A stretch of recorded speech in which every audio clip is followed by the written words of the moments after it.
Hi guys, welcome to Tech Tricks tutorial. Today we are going to talk about how to share Thread ID on Instagram. This is a step-by-step guide to follow easily, and if you find this tutorial helpful, please don't forget to hit the like and subscribe button.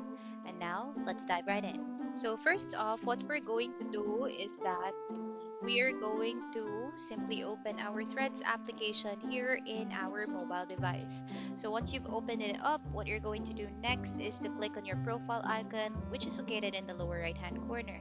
Now, once you're here in your profile page, click on the share profile button, and then afterwards what you're going to do is that you're going to simply open your Instagram application and then go to your profile icon again, which is located in the lower right hand corner of your phone or your application.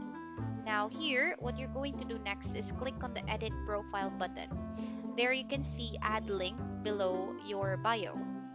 Click on it and then add an external link, paste the URL, and then you could also add subtitle if you wish to, and then check on it. And basically, that's how you share your thread ID on Instagram. That's about it for today's video, guys. I hope you find this tutorial helpful. Thank you so much for watching and hope to see you on the next one. Bye!